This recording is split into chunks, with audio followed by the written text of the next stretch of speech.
Olá, sejam muito bem-vindas e bem-vindos ao nosso podcast, ao nosso programa de rádio, O Espírito do Evangelho. Aqui é Antônio Campos.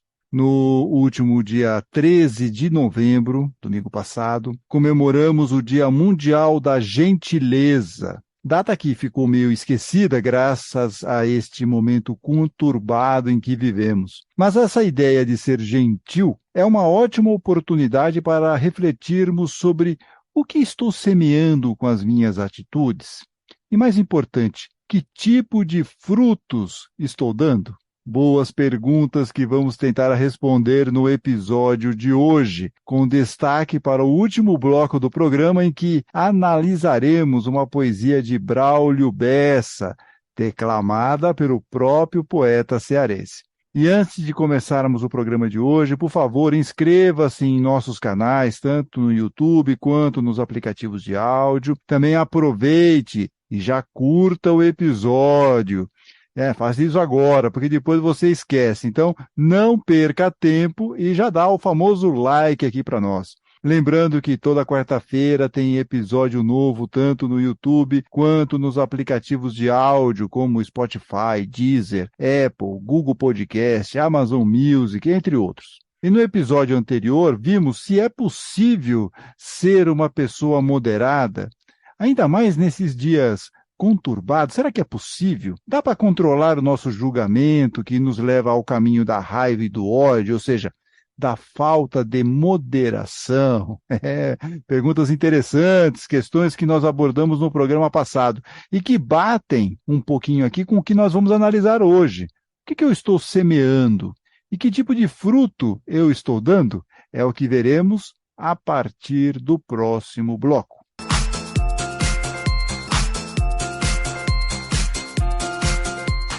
É famoso aqui um ditado, eu acho que vocês devem já ter ouvido em algum momento: quem semeia vento, colhe tempestade. Quem semeia vento, colhe tempestade. E esse ditado, que é muito famoso, bem conhecido, provavelmente ele tem origem no Antigo Testamento.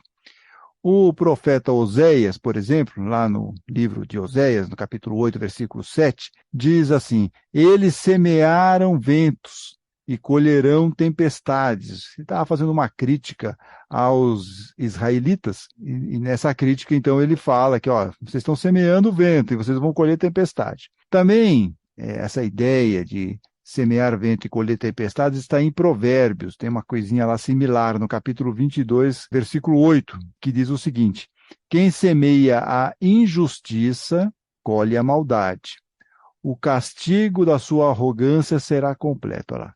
Quem semeia a injustiça, colhe a maldade. Ou seja, o ditado popular e as frases bíblicas nos mostram que cada atitude nossa gera uma consequência, seja no bem, seja no mal. Afinal de contas, quando você está lá plantando vento, você vai poder colher o quê? Uma coisa muito ruim, que é a tempestade. Em suma, é a boa e velha ação e reação. O que nos remete também à pergunta: o que eu estou semeando? Será o vento que simboliza algo negativo? Porque, como vocês sabem, a semeadura, o plantio é livre, mas a colheita é obrigatória. Por isso que Jesus dizia lá no Sermão da Montanha, no capítulo 7, em Mateus: vocês os conhecerão, ou seja, vocês conhecerão os bons, pelo que eles fazem. Os espinheiros não dão uvas, e os pés de urtiga não dão figos. Olha que interessante, que boa frase de Jesus. Vocês conhecerão os homens bons, as pessoas boas, pelos que eles fazem. E vem mais aqui, quer dizer, um espinheiro vai dar uva? Um pé de urtiga vai dar figo? Não dá. Portanto, é pelas nossas atitudes que seremos reconhecidos. E essas nossas atitudes são os frutos das nossas ações, no bem ou no mal. Então temos que estar vigilantes e semear menos ódio e mais amor. Plantar menos raiva e mais paz. Menos briga e mais entendimento. menos conflito e mais harmonia, por exemplo. Olha só quantas coisas nós podemos fazer. É óbvio que durante o dia ou na nossa caminhada, nós vamos ter momentos um pouquinho mais aqui para o lado do ódio, um pouquinho mais pela raiva, um pouquinho mais pela briga.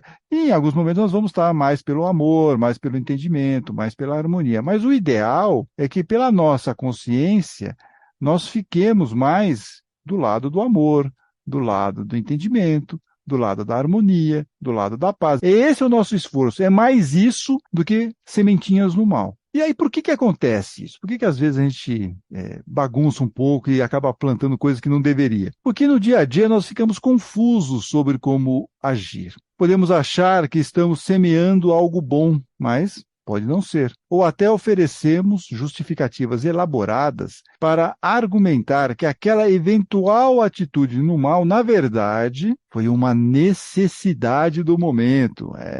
Os fins justificam os meios. Como se buscássemos atenuantes para o nosso comportamento negativo. Aliás, vale a leitura da resposta de Santo Agostinho à questão 919 de O Livro dos Espíritos. Ele já descrevia muito bem como nós, seres humanos, gostamos de arranjar desculpas, muitas delas esfarrapadas, para o nosso mau comportamento. Justificamos nossa atitude como se fossem atitudes no bem, mas na verdade são comportamentos no mal. De qualquer forma, precisamos de um bom parâmetro, até para tirar essas dúvidas, saber que nós estamos seguindo no caminho bom mesmo, saber que nós estamos indo para o lugar certo, ter um bom norte para seguir e saber identificar se estamos ou não indo no bom caminho e plantando boas sementes. No próprio Livro dos Espíritos, os benfeitores do espaço disseram a Allan Kardec, na resposta à questão 625, famosa questão 625, que a nossa principal referência moral é Jesus. E o próprio mestre reforçou essa ideia em seu último discurso aos discípulos e com as orientações finais antes dele ser preso. E nesta mensagem, ele indica como podemos dar verdadeiramente os bons frutos. E aí é a passagem que é conhecida como a videira verdadeira, que está lá em João, no capítulo 15, versículos de 1 a 6. E aí Jesus diz, eu sou a verdadeira videira, ou em algumas Bíblias, eu sou a videira verdadeira. E meu pai é o agricultor, ou seja, Deus. Vocês já estão limpos por causa da palavra que eu lhes falei. Fiquem unidos a mim, e eu ficarei unido a vocês. O ramo que não fica unido à videira não pode dar fruto. Vocês também não poderão dar fruto se não ficarem unidos a mim. Eu sou a videira, e vocês são os ramos. Quem fica unido a mim e eu a ele, dará muito fruto, porque sem mim vocês não podem fazer nada. A glória de meu Pai se manifesta quando vocês dão muitos frutos e se tornam meus discípulos. Então, aqui um trechinho dessa passagem muito famosa no Evangelho de João, lá no capítulo 15, em que Jesus fala que ele é a videira verdadeira, a verdadeira videira. Então, como Jesus deixou bem claro, para darmos bons frutos, precisamos estar ligados aos seus ensinamentos. Colocar esses ensinamentos em práticas, em nossas atitudes. Aí sim, estaremos caminhando no bem e semeando boas sementes. No entanto, e aqui vem aquele alerta, No entanto, apesar desta clareza de orientação, nós precisamos lidar com a desinformação. Sim, gente, fake news, tá? Não é uma coisa restrita só ao ambiente político, não. Nós temos muita desinformação também nesses estudos e principalmente em relação ao Evangelho. E, aliás, Jesus já dizia isso lá em Mateus, no capítulo 24, versículos de 4 a 5. Olha só o que Jesus já dizia para os discípulos. Cuidado que ninguém os engane, pois muitos virão em meu nome dizendo, eu sou o Cristo, e enganarão a muitos. Lá no versículo 11, lá no capítulo 24 também, ele fala o seguinte, numerosos falsos profetas surgirão e enganarão a muitos. Mas reparem como Jesus sabia que suas palavras seriam deturpadas no futuro pelo que ele chamou de falsos profetas. E assim, em nome de Jesus, nós tivemos aí ao longo da história, por exemplo, as cruzadas, a Inquisição, tudo situações que eram justificadas como atitudes no bem, mas eram atitudes no mal. E os lobos com pele de cordeiro continuam agindo até os dias de hoje. E pessoas que se dizem cristãs defendendo o uso de arma de fogo, pessoas que brigam, pessoas que causam desentendimentos, pessoas que são intolerantes, desrespeitosas, preconceituosas, deselegantes no trato com o próximo. E apesar desse comportamento no mal, elas acham que são pessoas cristãs. Não são. E não estão dando bons frutos. Isso a gente tem que deixar bem claro. Elas podem até achar que elas são cristãs. Elas podem até achar que são pessoas de bem, mas elas não são. E não estão dando bons frutos. Repito aqui e reforço. Não estão dando bons frutos. Para estar conectado com a videira verdadeira e dar bons frutos, precisamos sempre seguir a atitude no amor. Qualquer coisa que nos leve para a raiva, para o ódio, para a briga, para a violência, para a grosseria, para o desentendimento, tudo isso, e mais um pouquinho, né? Tem outras aqui, vocês podem pensar em outras variantes, é sinal de que não estamos conectados com os ensinamentos de Jesus. Nosso galho aqui, nosso galinho não está conectado com a verdadeira videira. Olha só que coisa complicada isso, e como nós às vezes ficamos muito confusos. Por isso que você seguir a ideia do amor, se o meu comportamento é amoroso, eu estou no caminho certo. Caso contrário, eu estou no caminho errado. Mas ainda há pelo menos outro desafio para conseguir dar bons frutos. E veremos isso no próximo bloco.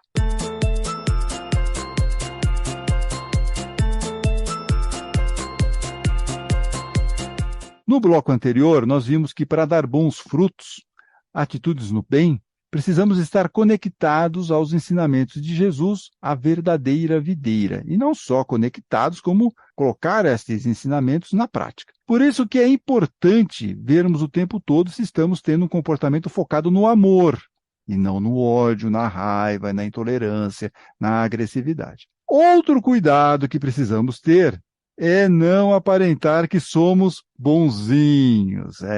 Isso aqui também é outra questão importante. Fazer de conta que damos bons frutos, que somos cristãos realmente assim completos, pessoas de bem. Fazemos isso, queremos aparentar isso, mas isso é um perigo, porque é a porta larga se nós não estamos realmente aplicando sinceramente os ensinamentos de Jesus na nossa vida.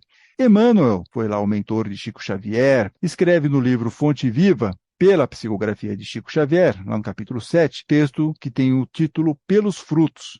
E vou só ler um trechinho aqui que ele fala o seguinte: árvore alguma será conhecida ou amada pelas aparências exteriores. Então, olha só. Árvore alguma será conhecida ou amada pelas aparências exteriores, mas sim, ou seja, vai ser conhecida pelos frutos, pela utilidade, pela produção ou pelas obras de quem faz. Ninguém dará testemunho, diz Emmanuel, de nós pelo que parecemos, mas sim pela substância de nossa colaboração no progresso comum, pela importância de nosso concurso no bem geral. Olha só, então é a nossa atitude que vai dizer alguma coisa, não a nossa palavra, eu sou cristão, eu sigo aqui o evangelho, nada disso tem importância se não estiver sendo demonstrado por nossas atitudes. Por isso que Emmanuel termina esse texto, pelos frutos, dizendo o seguinte: pelos frutos os conhecereis, disse o mestre, pelas nossas ações seremos conhecidos, repetiremos nós. Então Emmanuel fala, olha, nós vamos ser conhecidos pelas nossas ações, pelas nossas atitudes. É assim que nós vamos ser conhecidos, não pelo que nós falamos ou gostaríamos de aparentar. Isso não vai funcionar, isso não funciona. Por isso, não adianta querer se esconder em uma fachada de que faz o bem, de que segue a Jesus, porque a máscara vai cair, a máscara cai e todo mundo percebe. Então, vamos vigiar o nosso comportamento e agir verdadeiramente no bem. Aliás, todo dia é a oportunidade que nós temos para usar os talentos que Deus nos deu para produzir bons frutos, caminhar no bem. André Luiz, no livro Respostas para a Vida, que também teve a psicografia de Chico Xavier, tem lá um texto chamado Para Agir Melhor, em que ele fala o seguinte, olha, recorde os talentos que lhe enriquecem a personalidade e as bênçãos que lhe valorizam a existência. Então cada um de nós tem os seus talentos, tem os nossos dons, nós temos as possibilidades de fazer algo no bem. Lembre-se que todo dia, diz aqui André Luiz, é momento de estender a prática do bem, esquecer o mal, aprender sempre mais e fazer o melhor. Olha que frase, gente. Então, enquanto estivermos aqui encarnados, vamos fazer o bem. Enquanto nós estamos aqui vivos, encarnados na Terra, nós temos oportunidades de melhorar, fazer nossa transformação moral, ser uma pessoa melhor. Ou como diz aqui André Luiz, lembre-se que todo dia é momento de estender a prática do bem, esquecer o mal, aprender sempre mais e fazer o melhor. E um exercício para sempre fazer o melhor, plantar boas sementes, é ser gentil, ser gentil. Aliás, nós vamos aproveitar que neste último domingo, dia 13 de novembro, nós comemoramos o Dia Mundial da Gentileza. E vamos aqui mencionar essa ideia de ser gentil, da gentileza. E a gentileza ajuda muito em nossa transformação moral, porque ela age em vários aspectos do nosso comportamento. Age no bem, ok? Na nossa transformação. Querem ver como? O poeta cearense Braulio Bessa fez a poesia Ser Gentil, em que ele mostra as várias faces de como a gentileza pode nos ajudar em nossa reforma interior. Vamos ouvir o Braulio Bessa declamando essa poesia, e o som do violão que vocês vão ouvir ao fundo é do compositor Toquinho. Ser gentil é ser semente que faz o bem florescer. Ser gentil é ser humano, é ser muito mais que ter. É ser mestre, é ser aluno, ensinar e aprender. É ser luz, conhecimento que faz o mundo acender. Ser gentil é ser trabalho. Ser gentil é ser lazer. É ser balanço de rede, é ser suor a descer. Ser força, resiliência para superar o sofrer. É ser fé e confiança na vida e no viver. É ser os olhos do outro, é ver o que o outro vê. Sentir a dor da ferida que nem está em você. Pois é, ser gentil é ser semente regada na correnteza de um grande rio de amor pela lei da natureza. Quem brota dessa semente vira um pé de gentileza. Uma poesia curtinha, mas muito interessante. Eu vou aqui destacar alguns trechos, só para a gente reforçar aqui o entendimento. Então, o Braulio Bessa fala nessa poesia, ser gentil é ser semente que faz o bem florescer. Olha só, nós estamos falando desde o primeiro bloco sobre essa ideia do plantio, né? Então, nós vamos ter que ser uma boa semente para fazer o quê? O bem florescer. Ser gentil é ser humano, é ser muito mais que ter. Então, é algo que não é você ter coisas, mas você conquistar internamente a sua melhoria, passar pela sua transformação moral. Assim é que você vai ser um ser humano. Ser gentil é ser humano, é ser muito mais que ter. É ser mestre, é ser aluno, ensinar e aprender. É ser luz, conhecimento, que faz o mundo ascender. Então, olha só, nós vamos ser luz. Jesus já não falava que nós tínhamos condições de ser a luz do mundo. Pelas nossas atitudes, nós vamos conseguir influenciar outras pessoas, vamos poder trazer um pouco de harmonia ao nosso redor, paz, desde que nós estejamos nessa ideia de semear o bem. Continua aqui o Braulio Bessa. Ser gentil, diz Braulio Bessa, é ser os olhos do outro, é ver o que o outro vê, sentir a dor da ferida que nem está em você. O que quer dizer isso? É a empatia, é o amor ao próximo. Olha só como a gente tem esse lado, como a gentileza nos move também para isso, para compaixão, para misericórdia. Pois é, diz aqui o Braulio Bessa, ser gentil é ser semente, olha a sementinha de novo aqui, regada na correnteza de um grande rio de amor. Olha o amor aqui como a nossa chave de compreensão. Puxa, será que eu estou indo no caminho certo? Você está tendo atitudes amorosas? Você está tendo atitudes no amor, no bem? Então você está no caminho certo. Então é isso que Braulio Bessa está nos colocando aqui. Ser gentil é ser semente regada na correnteza de um grande rio de amor. Pela lei da natureza, quem brota dessa semente vira um pé de gentileza. Olha, então assim, se estamos semeando aqui essa ideia do amor, de ser gentil, o que vai brotar nessa nossa semeadura aqui e fazer o bem florescer? Vai virar um pé de gentileza, diz Braulio Bessa. Então veja como é importante essa ideia de ação e reação, do que nós estamos plantando, do que nós estamos semeando, porque nós precisamos dar bons frutos. Nós temos que dar bons frutos. E para dar bons frutos, nós temos que deixar o bem florescer. Vamos plantar boas sementes no bem e na gentileza. Então, vamos semear, vamos fazer florescer o bem. E se gostaram deste programa, por favor, não deixe de curti-lo e de compartilhar aqui este episódio. E na semana que vem, na próxima quarta-feira, teremos programa novo, hein? Até lá, fiquem bem, fiquem com Deus.